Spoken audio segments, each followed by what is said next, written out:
आप सभी वैष्णव जनों को पुनः वंदन। हरे कृष्णा। राज विद्या राज गुह्य नाम का श्रीमद् भगवत गीता का 9वां अध्याय है। तो आज कल हमने चर्चा की थी, भगवान श्री कृष्ण अपने हृदय का भी जो गुह्यतमम परम गोपनीय जो बात है, जो कि 9वें अध्याय के 26वें श्लोक से लेके और 10वें अध्याय के 11वें श्लोक तक परम श्रद्धेय स्वामी जी महाराज बताते हैं। बहुत ही विलक्षण और परम गोपनीय भाव भगवान श्री कृष्ण ने प्रकट किए हैं। कल हमारी चर्चा 9वें अध्याय के 31वें श्लोक पर हो चुकी थी। प्रकरण चल रहा है, भगवान भक्ति के 7 अधिकारियों की बात कर रहे हैं। यहाँ बात जरूर कर रहे हैं अधिकारियों की, लेकिन यदि हम इन 7 का वर्गीकरण देखेंगे तो समझ में आ जाएगा कि जीव मात्र यानी मनुष्य मात्र भगवत प्राप्ति का भक्ति का अधिकारी है। कोई भी योनि, कोई भी वर्ण, कोई भी आचरण, किसी भी तरह का वर्गीकरण से कोई भी भगवत प्राप्ति का अनधिकारी है ही नहीं। यही बात भगवान इस प्रकरण से, इस वृत्तांत से ये संदेश देना चाह रहे हैं। सबसे पहले बात की भगवान ने, अपि चेत्सु दुराचारो भजते माम अनन्य भाग। हमने कल चर्चा की इस पे कि दुराचारी से दुराचारी यानी ऐसा दुराचारी, ऐसा पापात्मा जिसके पापों की कल्पना भी हम नहीं कर सकते, भगवान कह रहे हैं वो भी यदि दृढ़ निश्चय कर ले, इस मनुष्य जन्म की दुर्लभता को समझकर जो काम सबसे महत्वपूर्ण है उस काम का निश्चय कर ले। अभी काम करना शुरू नहीं किया, लेकिन ये निश्चय कर ले कि बस अब ये जीवन भगवान को समर्पित है। अब इस जीवन से पाप कर्म होगा नहीं, चाहे शरीर का क्षय हो जाए लेकिन पाप कर्म नहीं होगा। तो भगवान कह रहे हैं कि वो साधु ही मानने लायक। कैसी बढ़िया बात, कैसी करुणा, भगवान की कृपा करुणा। भगवान कहते हैं वो साधु ही मानने लायक है। अब भगवान अगले वर्गीकरण में जो बाकी और कौन कौन लोग भक्ति कर सकते हैं, और ऐसा जो भगवान ने ये पहला श्लोक कहा 9.31, कल हमारी ये भी चर्चा हुई थी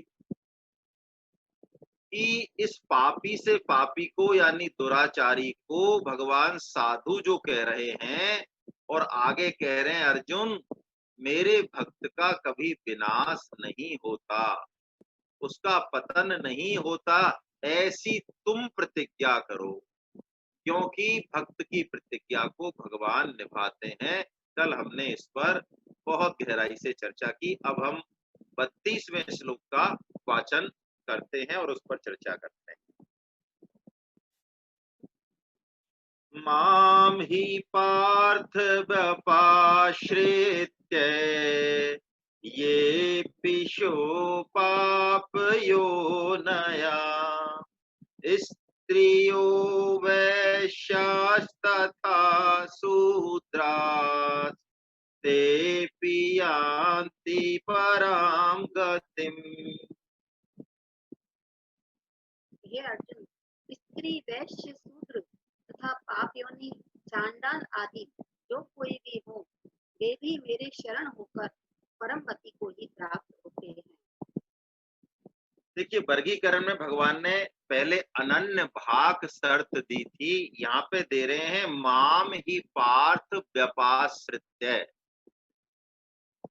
बात वही की वही है, पहले हम वर्गीकरण पे चर्चा करें।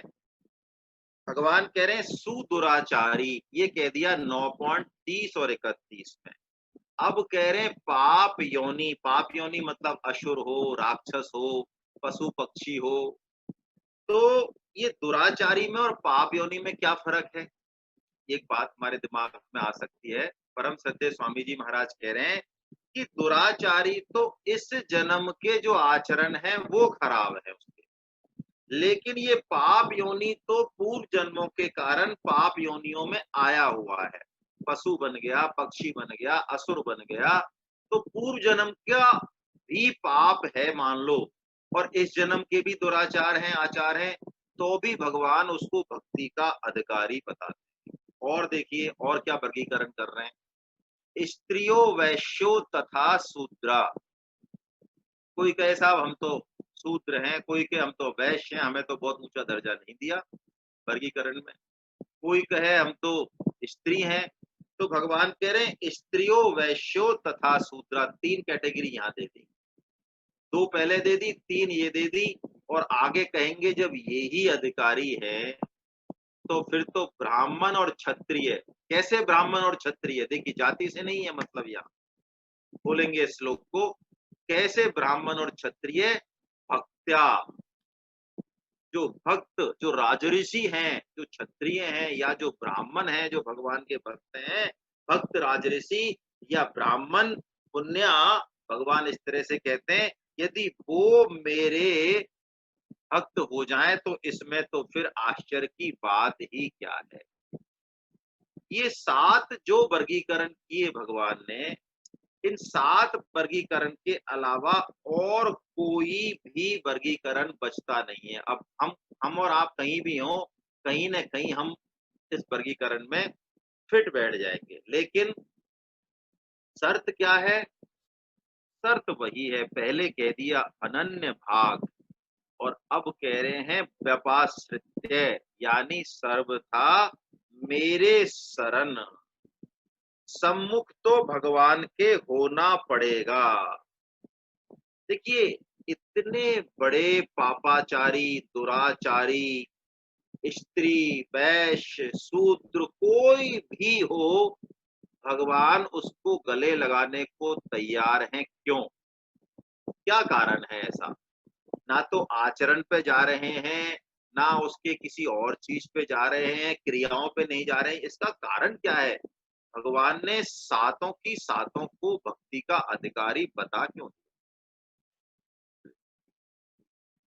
तुलसीदास जी महाराज कहते हैं कि कोयला, एक बड़ा अच्छा उदाहरण दे रहे हैं वो, ममता मल जरी जाए, उन्होंने एक भजन लिखा है विनय पत्रिका में, वहां से आया ये, कि कोयला जो है ना, कोयला काला होता है, और कोयले को हम साबुन लगाते रहें, धोते रहें, यानी जप तप क्रिया, इस तरह की सारी सारी ऊंचे से ऊंची क्रिया करती रहे, लेकिन उसको अग्नि के सम्मुख नहीं करें तो कोयला काले से सफेद या दहकता हुआ अंगारा हो जाएगा क्या? नहीं होगा। बस यही बात है इसमें,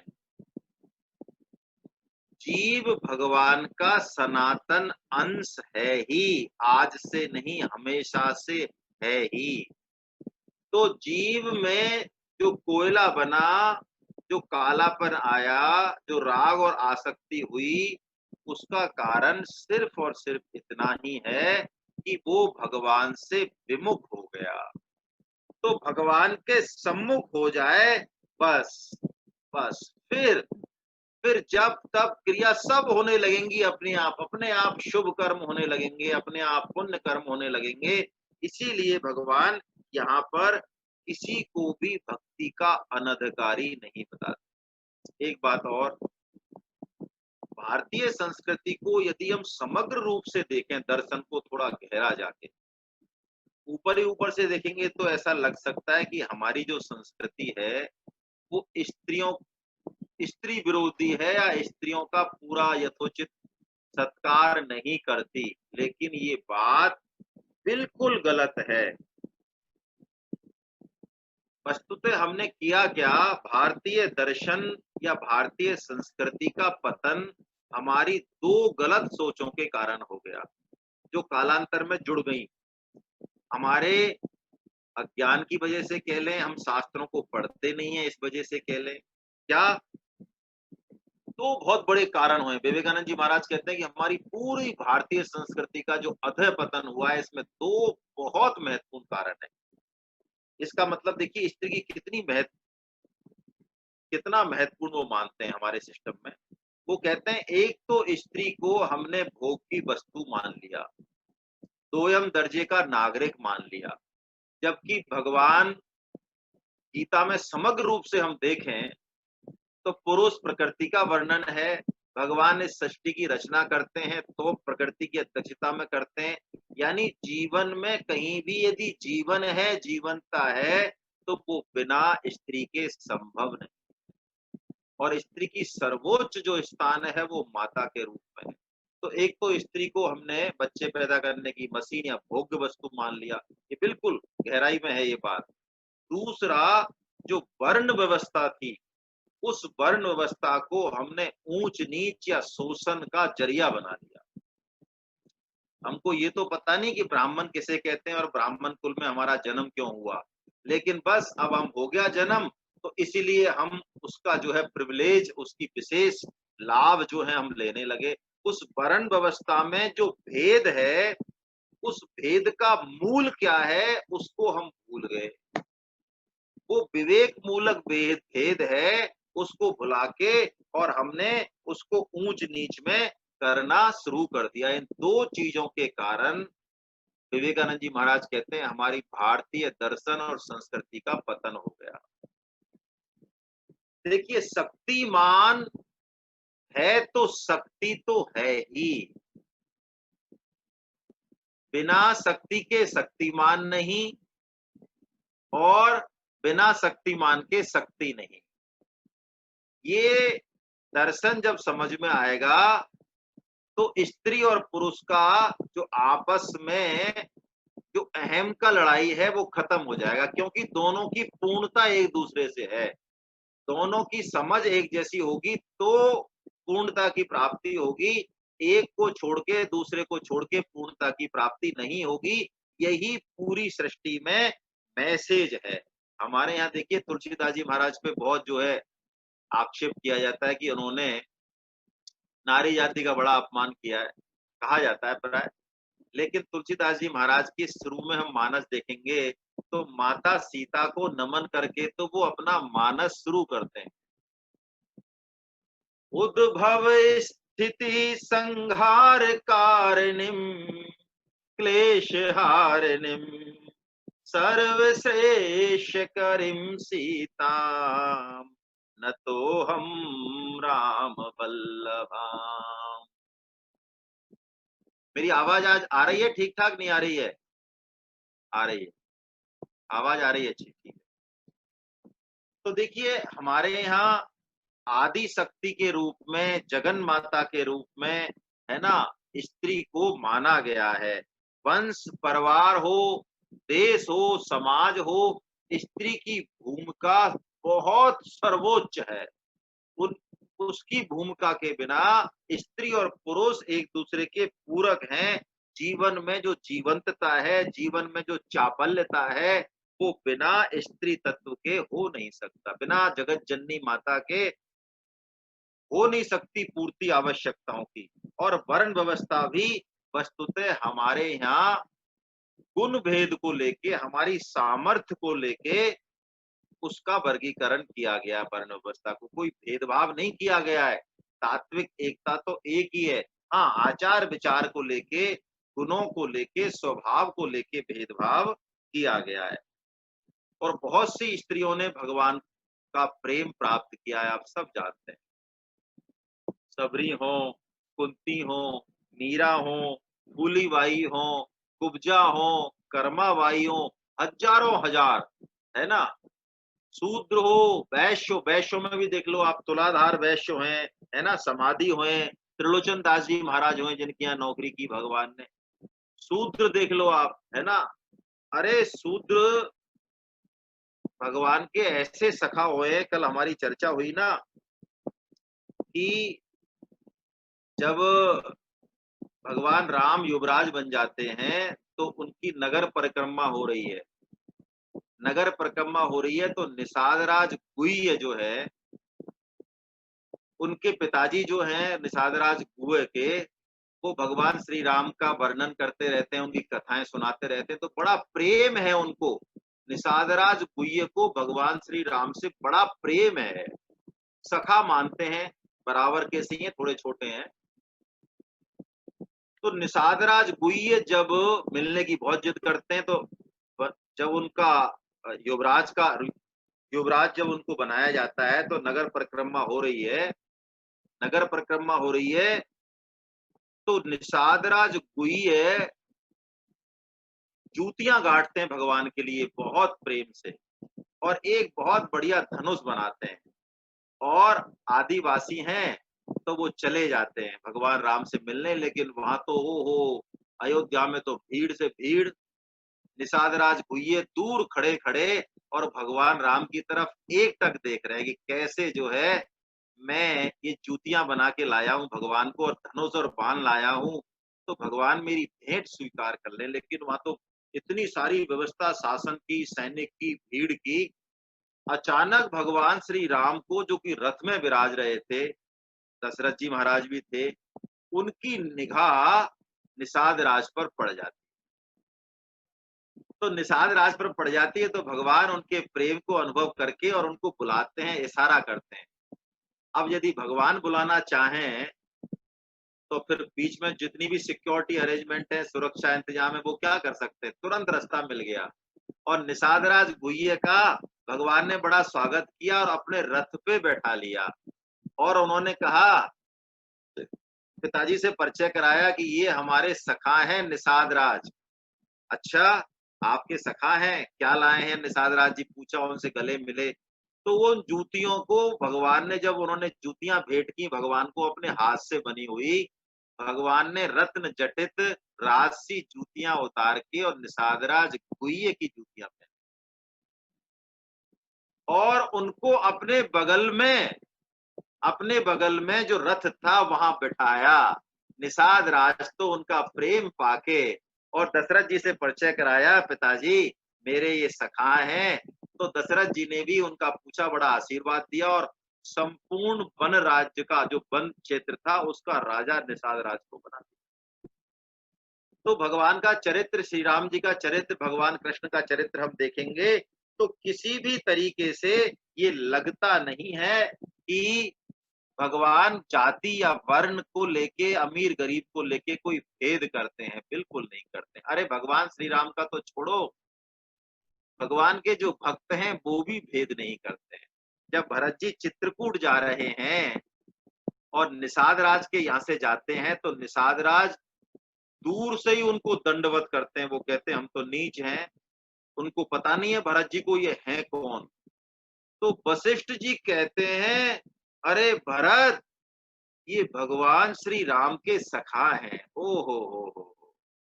जैसे ही उनको कहा कि श्री राम के सखा हैं, तो मानो निषाद राज तो लुप्त हो गए भरत जी के लिए, और भगवान श्री राम का ही दर्शन कर रहे हैं। राम सखा सुनि संदनु त्यागा, चले उतरी उमगत अनुरागा। रथ छोड़ दिया है भरत जी ने, और हृदय में ऐसा प्रेम है, ऐसे जैसे आंधी की तरह जा रहे हैं कि मानो राम, भगवान श्री राम ही सामने खड़े हैं। लोक वेद सब भात ही नीचा, जासु छाय छुही ले कीचा। वो कह रहे महाराज, हमारी तो छाया, हम तो नीच हैं, स्नान करना पड़ेगा आपको, हमसे, हमारे पास कहाँ आ रहे हो आप। लेकिन भरत जी तो हा, भरत जी जैसे कुछ सुन ही नहीं रहे। अरे भगवान राम का सखा हो गया, भगवान राम का जिसने एक बार नाम ले लिया हो, वो नीच हो सकता है? कभी नहीं। तुलसीदास जी कहते हैं, अरे तुलसी स्वपच भलो, है ना, रटत रैन दिन रात, है ना। वो चांडाल, वो शूद्र ब्राह्मण से भी ऊंचा है, जो रात और दिन भगवान राम का नाम करता है। तो भरत जी तो ते ही भर अंक राम लघु भ्राता, मिलत पुलक परिपूरित गाता। भरत जी इतना अश्रु अश्रु निकल रहे हैं उनके, इतना आनंद आ रहा है कि मानो श्री राम से ही मानो उनकी भेंट हो गई हो। श्री राम सखा हैं तो मानो श्री राम उनके बड़े भाई हैं, उनके मालिक हैं, उनके ईश्वर हैं। तो ऐसे भरत जी जो है निषाद राज गुह्य से मिलते हैं। यही बात भगवान कह रहे हैं यहाँ, अर्जुन माम ही पार्थ व्यपाश्रित है। कोई भी, तुम किसी भी जाति, वर्ण, योनि, भक्ति के लिए किसी को मना नहीं है। और देखिए, बल्कि देखा जाए ना, इस रहस्य को आगे खोलेंगे, लेकिन चलिए, आपको बात उल्टी लगेगी, लेकिन कुंती महारानी तो इस बात को बहुत स्पष्ट रूप से कहती हैं कि भगवान की भक्ति में ऊंचा कुल, ऊंचा वर्ण, ऊंचा पद, ये सारा जितनी भी जो ये ऊंची ऊंची बातें हैं, ये भक्ति में बाधक होती है। प्राय प्राय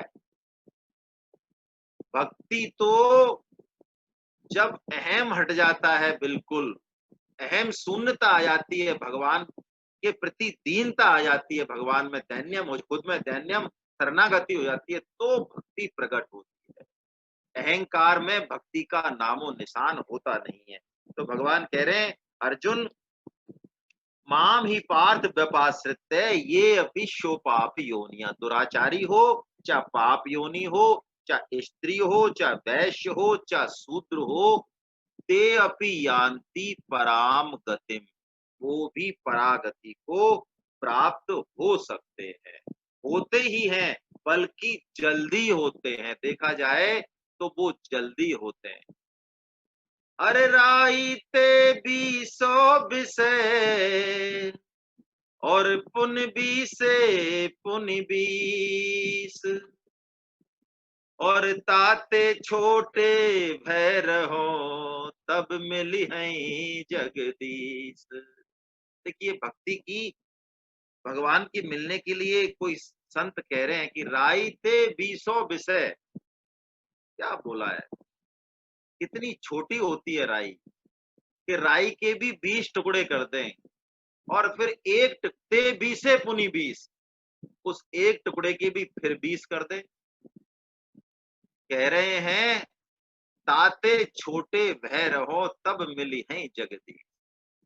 ऐसा दैन्य अपने अंदर, ऐसा दैन्यम हो, तो भगवान की भक्ति प्रकट होती है, और भगवान हमसे मिलने के लिए जो है लालायत होते हैं। यही बात भगवान कहेंगे। हम 33वां श्लोक का वाचन कर लेते हैं। किम पुनर्ब्रह्माना पुण्या भक्ता राजर्षयस्तथा, अनित्यमा सुखम लोक मिमं प्राप्य भजस्व माम्। फिर इसमें कहना ही क्या है, जो पुण्यशील ब्राह्मण तथा राजर्षि भक्तजन मेरी शरण होकर परम गति को प्राप्त होते हैं, इसलिए तू सुख रहित और क्षण भंगुर इस मनुष्य शरीर को प्राप्त होकर निरंतर मेरा ही भजन कर। किम पुनर्ब्रह्माना पुण्या भक्ता राज ऋषियस तथा। परम श्रद्धेय स्वामी जी महाराज कहते हैं कि यहाँ भक्ता शब्द जो है ब्राह्मण और क्षत्रिय के बीच में रख दिया भगवान ने, ऐसी विलक्षण बात कर दी गीता में। तो इसको न्याय सिद्धांत में देहरी दीपक न्याय कहते हैं। भाई, जैसे हमको अभी हमारे यहाँ भी लाइट चली गई है, तो आपको मान लो लाइट चली जाए घर में, और बाहर भी उजाला करना हो आंगन में, और अंदर कमरे में भी उजाला करना हो, एक ही दीपक है, तो कहाँ रख दो उसको? देहरी पे रख दो। तो देहरी पे रखने से क्या होगा, वो दोनों तरफ उजाला थोड़ा थोड़ा दे देगा। तो यहाँ पे भी भगवान अब 7 अधिकारी जो बताए, उनका पटाक्षेप कर रहे हैं कि किम पुनर्ब्रह्माना पुण्या भक्ता राजऋषि तथा। फिर यदि इन्हीं को भगवान इतनी आसानी से मिल जाते हैं, तो कोई यदि ब्राह्मण कुल में है लेकिन भक्त है, कोई क्षत्रिय कुल में है लेकिन भक्त है। देखिए, भक्ति महत्वपूर्ण है, जाति, वर्ण, बाकी चीज महत्वपूर्ण नहीं है। भगवान को भक्ति, और भक्ति का मतलब ही ये है कि हमारे अंदर दैन्यता होती है, हमारे अंदर सरलता होती है। भगवान को दैन्य प्रिय है। देखिए विभीषण जी जब आते हैं, छोड़ देते हैं रावण की सभा को, तो वो लात मार के निकाल देता है। तो छोड़ देते हैं, तो भगवान श्री राम के दरबार में जब आते हैं तो बिल्कुल सच्ची सच्ची बात कह देते हैं, कोई चीज छुपाते नहीं है। वो क्या कहते हैं, वो बता देते हैं, नाथ दसानन कर मैं भ्राता, निश्चर बंस जन्म सुर त्राता, सहज पाप प्रिय तामस देहा, जथा उलू कहीं तम पर नेहा। क्या बोल रहे हैं, देखिए कोई बड़ाई कर रहे हैं। वो कह रहे हैं महाराज, एक तो जो आपके इस समय जो सबसे बड़े दुश्मन है राक्षस राज रावण, एक तो मैं उनका भाई हूं, राक्षस तो मैं हूं ही। और जैसे उल्लू जो होता है उसको अंधेरा अच्छा नहीं लगता, ओ सॉरी सूरज अच्छा नहीं लगता, प्रकाश, अंधेरा ही अच्छा लगता है। ऐसे ही मैं भी राक्षस जाति में पैदा हुआ हूं, मेरे को पाप कर्म में ही मेरा मन लगता है, पुण्य कर्मों में लगता नहीं है। देखो ऐसा नहीं है विभीषण जी झूठ बोलते हैं, वो रात और दिन राम राम राम राम राम राम करते हैं, फिर भी उनको ऐसा लगता है कि मैं कुछ भी नहीं करता। जब अभिमान चला जाता है आदमी का, तो उसको अपना बहुत बड़ा काम भी कुछ दिखता नहीं है। अभिमान से तो हमको थोड़ा सा काम भी ज्यादा दिखता है। जब अभिमान चला जाता है, अहंकार चला जाता है, तो वो नापने की मशीन खत्म हो जाती है। जैसे कि आप बहुत सरल हैं और पूर्ण सरल हो गए, तो आपको अपनी सरलता फिर दिखेगी नहीं, दिखेगी नहीं। आप रात और दिन नाम जप में लगे रहें, इसके अलावा कुछ विचार ही नहीं है, तो आपको वो नाम जप भी नहीं दिखेगा, आपको ऐसा लगेगा अरे हम कुछ करते नहीं है। तो भगवान इन 3 वचनों को सुनकर भगवान बड़े प्रसन्न हो गए। आहा! और क्या कहा भगवान ने? देखिए भगवान श्री राम जो पहला वचन बोलते हैं, ये क्या ऊट-पटांग सिस्टम है देखिए, अब अंधाधुंध सरकार है ना। वो तो कह रहे हैं मैं राक्षस राज हूँ, पापी हूँ, और भगवान जो पहला शब्द बोलते हैं मुँह से, वो क्या बोलते हैं? क्या बोलते हैं? कह लंकेश, हैं? कह लंकेश सहित परिवारा, कुशल कुठार पास तुम्हारा, मैं जानूं तुम्हारी सब रीति।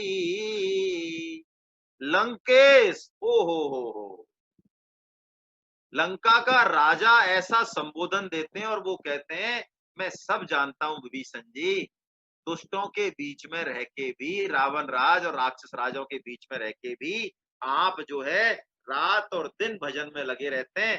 तो दीन वचन सुन प्रभु मन भावा, और भुज बसाल कहीं हृदय लगावा। ओ हो, भगवान श्री राम ने सखा मान लिया विभीषण को और अपने हृदय में लगा लिया, हृदय से लगा लिया।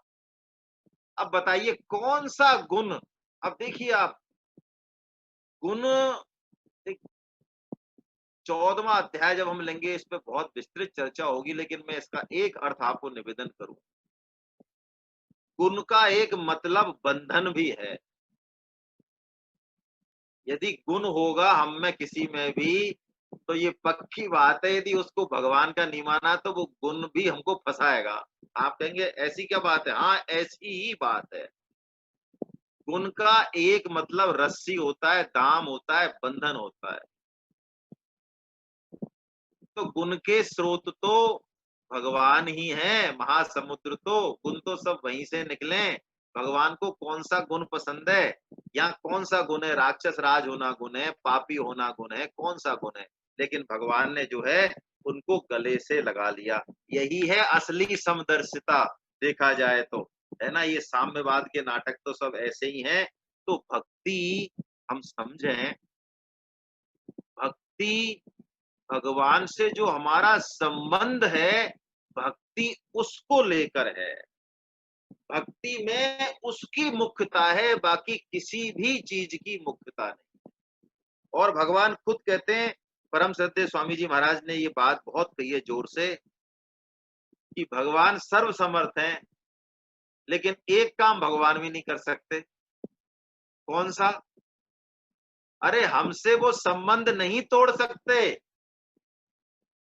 भगवान भी सर्व समर्थ होते हुए भी, करतुम अकर्तुम अन्यथा करतुम, सब कुछ करते हुए भी ये काम भगवान से भी नहीं हो। कौन सा?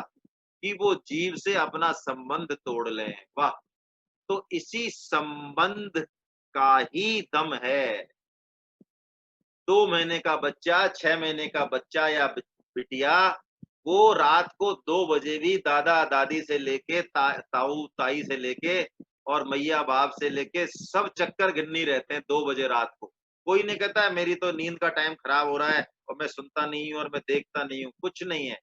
वो सब चक्कर गिननी हो रहे हैं, उसके बेड के चारों तरफ खड़े हैं, कोई डॉक्टर को फोन कर रहा है, कोई कोई हरड़ पीस रहा है, कोई क्या कर रहा है, कोई खिला रहा है, सब लग रहे हैं ड्यूटी पर, सब चक्कर गिननी हो रहे हैं। क्या ताकत है उसके पास?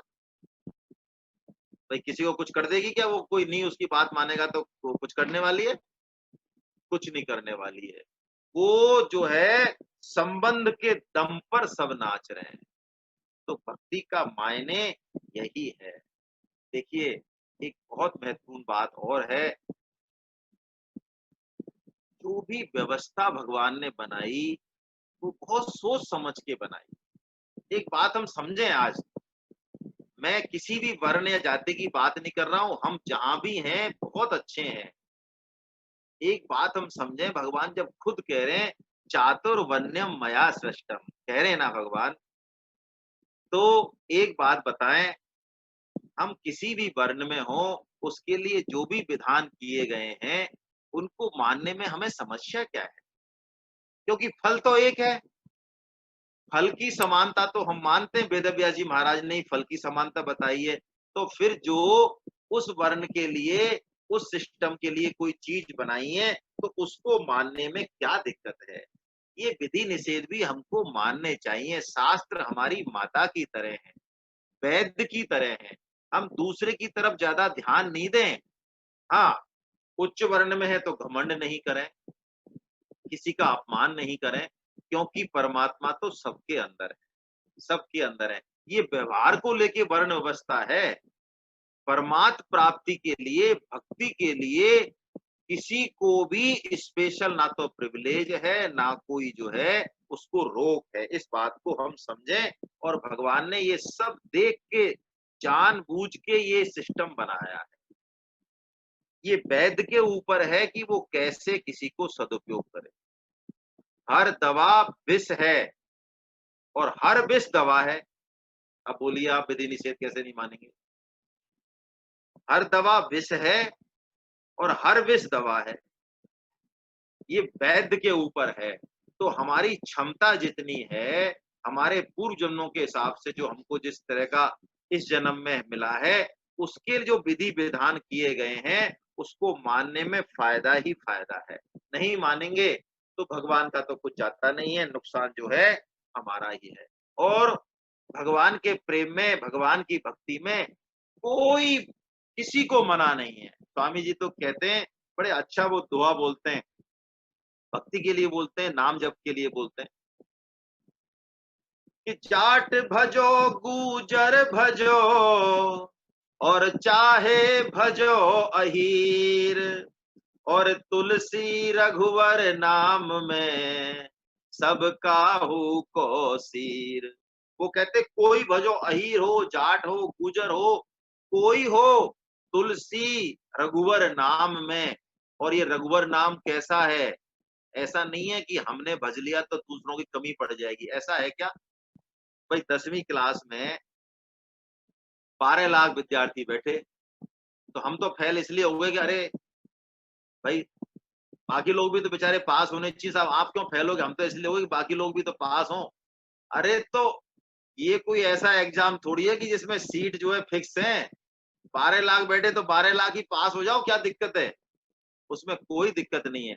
तो राम दड़ी चौड़े पड़ी, सब कोई खेलो आए, और दावा नहीं संत दास, जीते सो ले जाए। तो भगवान की तरफ से कोई मना नहीं है। लेकिन अब बहुत महत्वपूर्ण बात जो इस श्लोक में नीचे कही है, मनुष्य जन्म की दुर्लभता को भगवान हर अध्याय में किसी न किसी तरीके से कह देते हैं। बहुत ही विलक्षण बात भगवान ने कही कि जब मैंने इतनी छूट दे रखी है, इतना सरल कर रखा है, तो लोग फिर मुझे भजते क्यों नहीं। कह रहे हैं अनित्यम असुखम लोकम, अनित्यम असुखम लोकम। देखिए, ये संसार अनित्य है। क्यों अनित्य है? हमारे लिए कब अंत हो जाए क्या पता। ये संसार तो बना रहेगा, लेकिन हमारे लिए कब अंत हो जाए। और इमम लोकम, ये शरीर का कब अंत हो जाए। असुखम, असुखम यानी जितने भी हमने सुख मान रखे हैं, हमें ये खूब अच्छे से पता लग गया कि उनमें वास्तविक सुख नहीं है। किसी भी संसार के बड़े से बड़े सुख में वास्तविक सुख है ही नहीं। आज नहीं तो कल मानना पड़ेगा, आज नहीं तो कल मानना पड़ेगा। असली सुख तो भगवान के प्रेम में ही है, उनकी प्राप्ति में ही है। और हम जो ये दुखी हो रहे हैं ना लगातार, ये इसीलिए हो रहे हैं कि हमारी जिससे भूख मिटेगी, प्यास मिटेगी प्रेम की, वो गलत जगह हम ढूंढ रहे हैं, संसार में ढूंढ रहे हैं, बिना भगवान के वहां वो है नहीं। भगवान से विमुख होकर हम संसार में कितना भी सुख ढूंढें, हमें मिलेगा नहीं। यही बात कह रहे हैं भगवान, अनित्यम असुखम लोकम। तुलसीदास जी विनय पत्रिका में एक बड़ा अच्छा पद देते हैं, इसी बात को, इसी भाव को पूरा वर्णन करते हुए। जिब जब ते हरिते बिल गान्यो, तब ते देह गे है निज जान्यो। भगवान से तो अलग हो गया और मैं मेरा करने लग गया कि ये मेरा शरीर, ये मेरा परिवार। उनसे विलग हो गया और अपने ये मैं मेरा करने लग गया।